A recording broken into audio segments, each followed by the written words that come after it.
राजकुमारी और लीना वो एक साथ नीला स्टोन और येलो पेंसिल को देख के बहुत ज़्यादा हैरान हो गई थी और फिर डर भी बहुत ज़्यादा लग रहा था। ऑफकोर्स उसके जादू ज़्यादातर इंसानों पे ही काम किया करते थे। रही बात बीस्ट की, तो आज तक राजकुमारी के पास एक भी बीस्ट भटक भी नहीं पाया था। इसलिए उसने एक तरीके से राजकुमारी और लीना ने बीस्टों के खिलाफ कोई जादूगरी सीखी नहीं थी और खासकर छोटे बीस्टों के ऊपर तो थोड़ा सा भी ध्यान नहीं दिया था। ऑफकोर्स छोटे मोटे कीड़े जैसे बीस्ट उसका क्या ही बिगाड़ लेंगे, वो तो यही सोचती थी। लेकिन अब इसके दोनों कंधे पे वो सबसे खतरनाक बीस्ट बैठे हुए थे जिससे ये पूरी दुनिया डरती है। ये दोनों ही बीस्ट सामने वाले को तरपा तरपा के मार के खाने के लिए जाने जाते हैं। वो राजकुमारी इस वक्त उन दोनों बीस्तों को अपने कंधे पे देख रही थी और थोड़ा डर रही थी।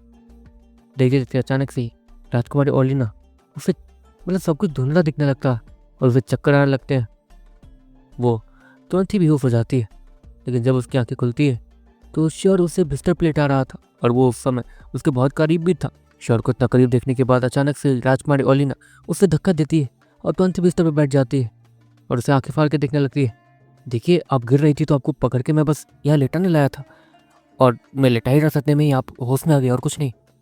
श्योर वो उस राजकुमारी को समझाने की कोशिश करता है। अच्छा ठीक है, तुम जाओ यहाँ से। वो राजकुमारी श्योर से कहती है। अपने बगल में उन दोनों बीस्टों को देखती है, येलो स्टोन और वो येलो पेंसिल एक दूसरे के साथ खेल रहे थे किसी बच्चे की तरह। ये दोनों तुम्हें कहाँ से मिले? वो राजकुमारी ओलिना वो तिरछी नजरों से श्योर को देखते हुए कहती है। ओ, ये दोनों बस मिल गए थे, जंगल में भटक रहे थे बेवकूफ़ लोग।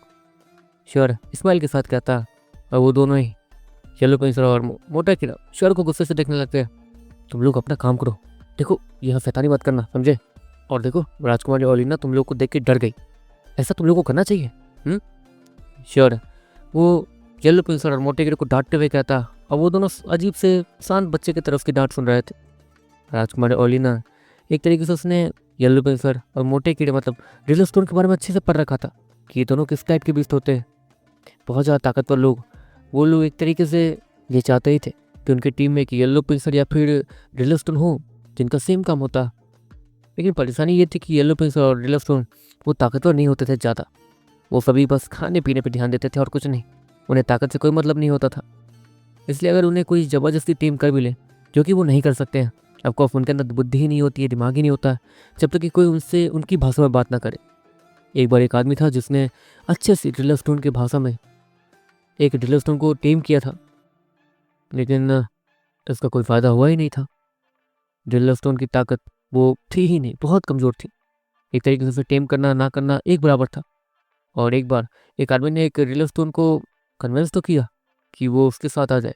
वो ड्रिल स्टोन उस इंसान के साथ आए रहा सकते में उस इंसान की खून की खुशबू से वो ड्रिल स्टोन भाग गया और वो गुस्से में आकर अपने होने वाले मालिक को ही खा गया था। एक तरीके से ओलिना ने इन सारी चीज़ों को पढ़ रखा था। राजकुमारी ओलिना उसका तो इस वक्त गला सूख रहा था, एक तरीके से उससे कोई शेर के पिंजरे में बंद करके जा रहा है ऐसा लग रहा था उसे। श्योर वो ऐसा पलट कर वहाँ जाने लगता। अच्छा सुनो, ये दोनों कुछ करेंगे तो नहीं ना? तुम कंफर्म तो हो ना? वो राजकुमारी ओलिना श्योर से एक बार और कंफर्म करते हुए कहती है। अरे नहीं नहीं, कुछ नहीं करेंगे और ये आपकी बात भी मानेंगे, आप इनसे जो कहेंगे आप ये वो कर सकते हैं, नो प्रॉब्लम। श्योर स्माइल के साथ कहता है और देखते देखते वहाँ से चला जाता। दूसरी तरफ राजकुमारी ओलिना वो उस मोटे कीड़े और येलो पिस्सर को देखती है जो कि उसी की तरफ देख रहे थे। तुम लोग मेरी बात मानोगे? वो येलो पिस्सर वो अपने सर को हाँ मिलाती है ओलिना की बात को सुनने के बाद। तो मोटा कीड़ा अपने सर को ना मिला रहा था। मतलब तुम लोग मेरी बात समझ सकते हो? कैसे? ओलिना वो उन दोनों से ही कहती है। ऑफकोर्स श्योर हमेशा उसकी ही लैंग्वेज में उनसे बात करता था, लेकिन श्योर बोलता तो असल में अपनी ही लैंग्वेज में था, बस इन्हें समझ आता था।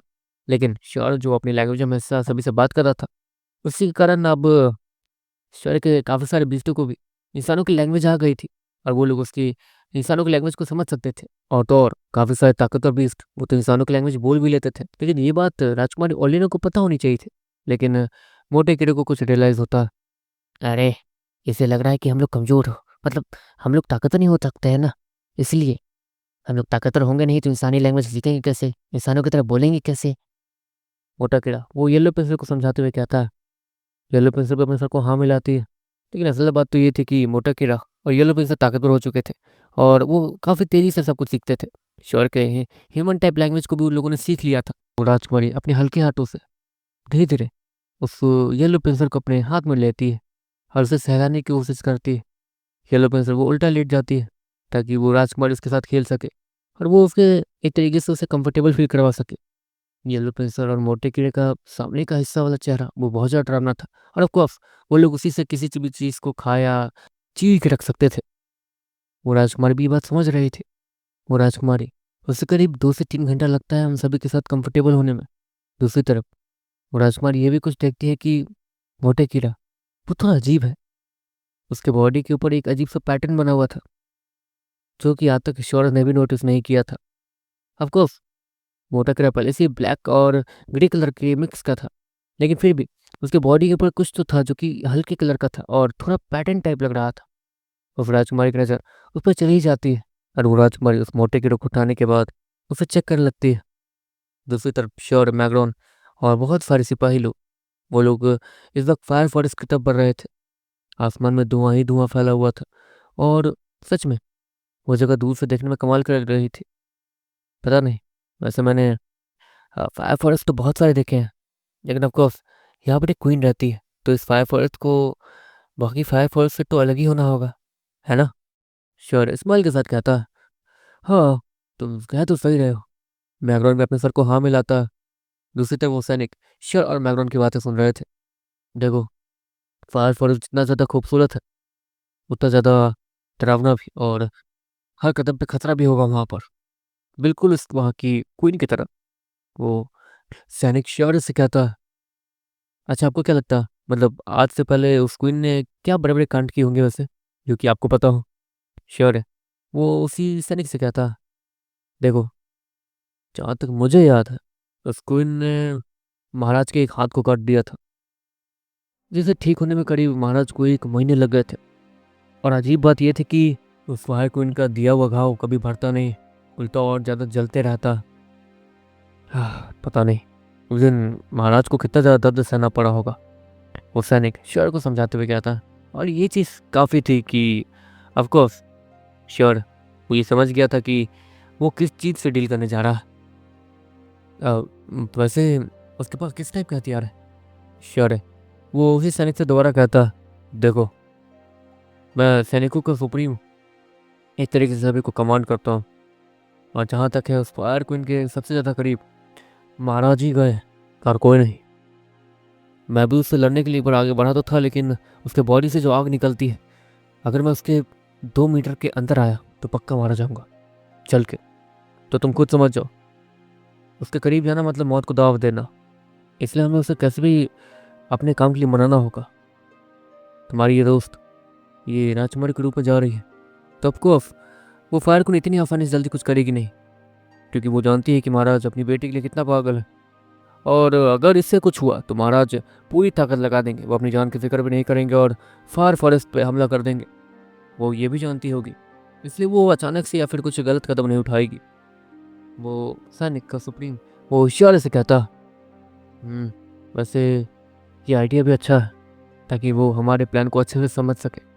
करीब आधे रात चलने के बाद श्योर को सामने से थोड़ी गर्म हवा आती हुई महसूस होती है।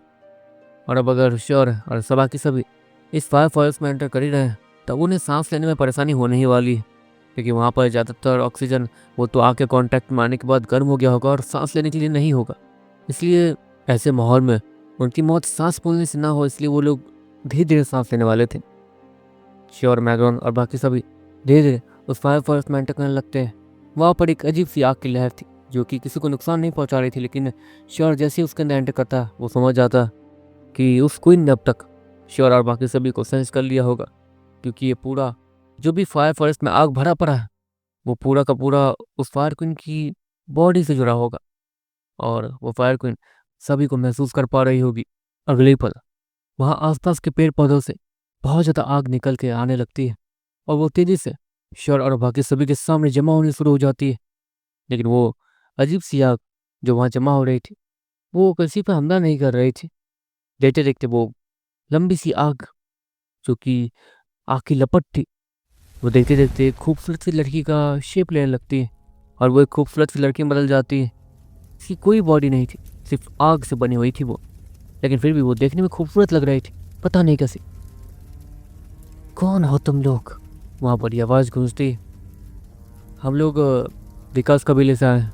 असल बात यह है कि हम सभी पे एक बहुत बड़ी मुसीबत आ पड़ी है, जो कि सारे कबीले वालों को, और रिसेंट ही एक फायर फॉरेस्ट को ख़त्म कर दिया गया। वो पता नहीं कैसे, लेकिन एक बार में पूरे फॉरेस्ट को एक बार में निगल सकता है, दूसरों की ताकत को कंज्यूम कर सकता है, और भी बहुत कुछ। श्योर बिना रुके जैसे तैसे सब कुछ समझाने की कोशिश करता। मुझसे बात करना चाहते हो तो एक काम करो, मुझ तक पहुंचो, जिसके बाद ही तुम हमसे बात कर पाओगे। वो फायर क्वीन वो इतना करके गायब होने लगती है। लेकिन मुसीबत तो हम सब पर आई है, तो रिस्क हम क्यों ले सिर्फ। श्योर वो उसी फायर क्वीन से कहता है, और वो फायर क्वीन गायब होने से पहले वो श्योर को देखती है। पहली बात, तुम लीडर नहीं हो, और ये बात मैंने तुमसे नहीं कही है। मैंने उस राजकुमारी से ये बात कही है। मुझसे कोई एड़ा खेड़ा बात करे मुझे पसंद नहीं, इसलिए जो लायक होगा वही मुझसे बात कर पाएगा। मुझ तक पहुँचो और मुझसे बात करो, मैं तुम्हारी बात सुनूंगी और उस पर क्या करना है उसके बारे में सोचूंगी। इतना कहने के बाद अगले ही पल वो फायर क्वीन वहाँ से गायब हो जाती है। वो आग की लपट फिर से अपने अपनी जगहों पर चली जाती है। श्योर वो सामने देखता और पीछे देखता। अरे यार, तुम्हारी माँ तो बहुत ज़्यादा अकड़ू है। श्योर फायर प्रिंसेस से कहता। हाँ ऑफ कोर्स, तुम्हें पता नहीं था क्या? वो फायर प्रिंसेस श्योर से कहती है, मुझे कैसे पता? अच्छा, तुम भी तो अपनी माँ पे ही गई हो। सही कहा। श्योर इतना कहता और पीछे सभी को देखता। देखो, हमें उस फायर क्वीन तक पहुंचना होगा कैसे भी, तो किसी के पास कुछ प्लान है? श्योर सभी से कहता। मेरे पास एक प्लान है, आगे बढ़ते हैं और क्या। डीमन गर्ल, जो कि ओलिना के रूप में थी, वो श्योर से कहती है, ये तो अच्छा प्लान है। मतलब बिना किसी प्लान के आगे बढ़ो और मौत के मुंह में कूद जाओ। क्या पता उसने क्या आगे कौन सा जाल बिछा रखा हो। श्योर सभी से कहता है, और सभी लोग इसके बारे में कुछ सोचते हैं। देखो, मैं तो कहता हूँ कि आगे बढ़ने के अलावा हमारे पास कोई चांस नहीं है। ऊपर से वो फायर क्वीन वो ज़्यादा ताकतवर है। उसे इस बात को समझना होगा कि अगर हम यहाँ पर इमरजेंसी में आए, कमज़ोर होकर भी, तो कुछ उसमें कुछ इमरजेंसी है। बैकग्राउंड वो श्योर से कहता, और ये बात वो सुन भी रही है, लेकिन फिर भी वो हमारे सामने नहीं आ रही। एक नंबर की मतलब अच्छी फायर क्वीन है। श्योर उसे पता था कि अभी के टाइम वो जिस एरिया में, वो फायर क्वीन का एरिया, फायर फॉरेस्ट, जहाँ पर हर कदम की चीज़ वो महसूस कर सकती है, हर एक बोले हुए वर्ड वो सुन सकती है, क्योंकि वो ताकतवर फायर क्वीन है जो कि अपने फॉरेस्ट के साथ ही जुड़ी हुई है। श्योर ज़्यादा कुछ नहीं बोलता और धीरे धीरे आगे बढ़ना शुरू कर देता। वहाँ की ज़मीन वो लाल थी, वहाँ के पेड़ पौधे में आग लगी हुई थी, और वो पेड़ पौधे कमाल के लग रहे थे। वहाँ पर छोटे छोटे पक्षी वगैरह उड़ रहे थे, जो कि आग के लपट में वो घिरे हुए थे। फायर बर्ड्स, छोटे मोटे जानवर जो कि फायर से बने हुए हैं। क्या बात है! श्योर हैरानी से कहता। "हम्म, क्या बात है नहीं, इस फॉरेस्ट में जितने भी स्टार के रहेंगे, धीरे धीरे उनके बॉडी के अंदर फायर एलिमेंट वो उन्हें संभाल लेगा, और देखते देखते उन्हें फायर एलिमेंट वाली पावर मिल जाएगी हमेशा हमेशा के लिए। और जैसे जैसे फायर क्वीन यहाँ से जाएगी या फिर यहाँ से कहीं शिफ्ट करेगी, वैसे वैसे ये सब भी उसके साथ जाने के लिए मजबूर हो जाएंगे, क्योंकि ऑफ कोर्स लोगों ने उसकी ताकत को एक्सेप्ट कर लिया है। वो सैनिक श्योर से कहता, ऐसी बात है। अच्छा एक बात बताओ, और आसपास के नज़ारे को देखते हुए धीरे धीरे आगे बढ़ने लगता है। इससे पहले कि श्योर और बाकी सभी और भी कुछ कहते, अगले ही पल वहाँ पे एक अजीब सी आवाज़ आती है। ये किसकी आवाज़ थी? श्योर सभी से कहता और आसपास देखता, लेकिन उससे आसपास कोई भी नहीं दिखता। लेकिन वहाँ की गर्मी पता नहीं क्यों धीरे धीरे बढ़ते जा रही थी। श्योर वो तुरंत तैयार हो जाता, ताकि आसपास के आने वाले खतरे वो उससे संभल सके। श्योर चारों तरफ देखता, लेकिन उससे अब भी कोई नहीं दिख रहा था। अजीब बात है, ये आवाज़ आ तो रही है, लेकिन यहाँ की गर्मी बढ़ते जा रही है। सभी लोग चौकन्ने रहो, श्योर सभी से कहता। सारे सैनिक और सभी लोग अपने अपने हथियारों को लेकर तैयार हो जाते हैं और उस राजकुमारी को प्रोटेक्ट करने लगते हैं। सभी लोग आसपास देखे रहते, इतने में ही वहाँ पर काफ़ी सारी आग वो आसपास के पेड़ों से निकल कर वहाँ पे जमा होनी शुरू हो जाती है, और देखते देखते वो आग किसी होलोग्राम जैसे नहीं, एक असली के बॉडी जैसी फॉर्म होनी शुरू हो जाती है। यहाँ कोई आ रहा है, श्योर सभी से कहता। देखते देखते वहाँ पर एक अजीब सी धार गूंजती है, और देखते देखते वो आग एक बॉडी का शेप लेती है, जो कि देखने में बहुत ज़्यादा डरावनी लग रही थी। श्योर वो उस अजीब सी फायर मॉन्स्टर को देखते रह जाता है जो कि देखने में डरावना लग रहा था। मर गए, ये तो एम्बर है। वो सैनिक हैरानी से कहता, देखो एम्बर, हम लोग यहाँ लड़ने नहीं आए, हम लोग बस यहाँ पर उस क्वीन से बात करने आए और कुछ नहीं। वो सैनिकों का सुप्रीम धीरे धीरे आगे आते हुए कहता, वो एम्बर वो जो भी था वो सभी को देख रहा था और जांच कर रहा था। उनसे बात करने से पहले तुम्हें मुझसे भरना होगा, लेकिन तुमने अभी अभी कहा कि मुझे तुमने मेरी क्वीन का नाम ठीक से नहीं लिया। वो फार्म एम्बर जो भी था वो अपने क्वीन के डिसरिस्पेक्ट से गुस्सा हो रहा था। हाँ हाँ, हमें बस वायर क्वीन से मिलना है, बस मिलना है और कुछ नहीं। हमारे साथ इसलिए राजकुमारी भी खुद आई है। बहुत बड़ी परेशानी आने वाली है हम सभी के ऊपर। हमें मतलब हम सभी को, हम दोनों को एक दूसरे की मदद करनी चाहिए। वो सिपाहियों का सुप्रीम वो उसी एम्बर से कहता, "ओह, अच्छा, हमें एक दूसरे की मदद करनी चाहिए या फिर तुम्हें बस हमारी मदद चाहिए?" वो एम्बर इस्माइल के साथ कहता, देखो, यहाँ पर फ़ायदा दोनों का हो रहा है। इस लड़के ने उसे देखा है कि वो क्या है और क्या क्या कर सकता है, और परेशानी ये है कि उसकी कमजोरी के बारे में सिर्फ हमें पता, तुम्हें नहीं। वो सिपाही वो जो भी था थोड़ा समझदार तो था ही, इसलिए वो सब कुछ संभालने की कोशिश कर रहा था, लेकिन आग से कोई बच नहीं सकता। वो एम्बर इस्माइल के साथ कहता, लगता है तुम्हें अपने फायर एलिमेंट पे बहुत ज़्यादा घमंड है, क्यों? शेर इस्माइल के साथ कहता, अच्छा ठीक है, तो तुम ही मेरा घमंड क्यों नहीं तोड़ देते?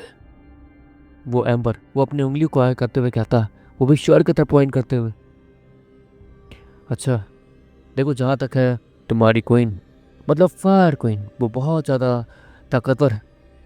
उनकी ये फायर, जिससे ये फायर फॉरेस्ट बना, बाकी फायर फॉरेस्ट से काफ़ी ज़्यादा अलग है। मतलब तुम्हारी ये फायर, ये बाकी फायर से बहुत ज़्यादा प्योर मानी जाती है, क्यों? फायर मतलब एलिमेंट की प्योरनेस ही उसकी ताकत को डिसाइड करती है। जहाँ तक है फायर क्वीन ने इस फायर को प्योर करने के लिए बहुत ज़्यादा मेहनत की होगी, अपने पावर क्रिस्टल को भी बहुत ज़्यादा ताकत प्रोवाइड की होगी, जिसके बाद ही ये सब कुछ हो पाया। लेकिन ये सब हासिल करना मेरे लिए चुटकियों का खेल है। श्योर है इस्माइल के साथ कहता, चुटकियों का खेल क्यों? बच्चे, तुम साल अपनी औकात बोल रहे हो। वो एम्बर वो इस्माइल के साथ कहता, और घमंड भरी इस्माइल के साथ वो हंसते हुए वो शियार को देखने लगता, जैसे कि वो किसी बदतमीज बच्चे को देख रहा हो जो कि किसी काम का नहीं है। अच्छा, तो डर गए एक बच्चे से, या फिर तुम्हारी क्वीन डर गई एक बच्चे से?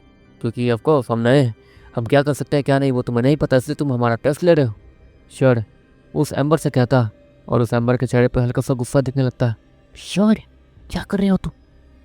फायर प्रिंसेस वो श्योर से कहती है, वो एम्बर हमारा गार्डियन है, वो सभी लोग को जान से मार सकता है, और उसने न जाने कितने लोगों को क्वीन के लिए जान से मारा है। एक तरीके से उसे पागल बोलो वो भी गलत नहीं है। फायर प्रिंसेस वो श्योर से कहती है, घबराओ मत, मुझे पता है कि मैं क्या कर रहा हूँ। श्योर है वो उस एम्बर की तरफ देखते हुए इशारा करते हुए फायर प्रिंसेस से कहता, तो ठीक है, तुम मुझसे लड़ो और साबित करो।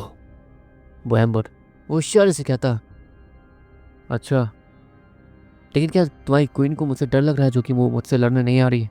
देखो, मैं लड़ना नहीं चाहता हूँ, मैं बस बात करना चाहता हूँ। श्योर फिर से घुमा फिरा के बातों पे ही ले आता है। डर रहे हो क्यों? वो एम्बर वो श्योर से कहता, डरता तो मैं किसी के बाप से भी नहीं, तुम तो फिर भी एक आग के गोले हो जिसे जब चाहे तब बुझा दिया जा सकता है। श्योर एक आग वाली पत्ती को उठाकर उसे फूंक मार के बुझाते हुए कहता, लेकिन यहाँ पर बुझने जैसी कोई चीज नहीं। अगले ही पल वो एम्बर जैसी ये कहता, और श्योर के हाथों में जो एक अजीब सी पत्ती थी जो कि पहले आग से जल रही थी और श्योर ने उसे बुझा दिया था, उसमें फिर से आग पकड़ लेती है और वो श्योर के पूरे हाथ को ही चपेट में ले लेती है। श्योर का हाथ पलक झपकते ही जल के काला पड़ जाता है। श्योर ने मौके पे ही अपने हाथ को तुरंत पीछे खींच लिया था, नहीं तो वो पूरी आग श्योर की पूरी बॉडी को जला सकती थी। श्योर ये सब देखता और फिर से उस एम्बर को देखता जो कि स्माइल के साथ और घिन भरी नजरों के साथ श्योर को देख रहा था। तुम सभी से कुछ नहीं होने वाला, डीमन गर्ल वो सभी से कहती है और हल्के हल्के कदम के साथ आगे बढ़ने लगती है। मैं विकास कबीले की राजकुमारी हूँ, मेरा नाम राजकुमारी ओलिना है। मैं आपसे पहली बार मिल रही हूँ, मैं आपकी क्वीन से मिलना चाहती हूँ। बस मेरे पास तो कोई ताकत नहीं है, आप मुझे भी उनसे नहीं मिलवा सकते हैं? राजकुमारी ओलिना जो कि असल में डीमन गर्ल थी वो नाटक करते हुए कहती है, जिसके बदले में वो एम्बर वो हल्का सा झुक कर उस प्रिंसेस के करीब आता और उसे चेक करने लगता। वो एम्बर वो उस प्रिंसेस के सामने हल्का सा झुकता। हमारी लड़ाई आपसे नहीं है राजकुमारी। अगर आपके भाई या फिर आपके डैड यहाँ आए होते तो शायद यहाँ पर कोई और ही माहौल चल रहा होता, लेकिन हम बेकसूरों पर हाथ नहीं उठाते, ना ही किसी बेकसूर को सजा देते हैं। हमारी दुश्मनी आपसे नहीं है, लेकिन हम किसी चाल का शिकार नहीं होना चाहते हैं।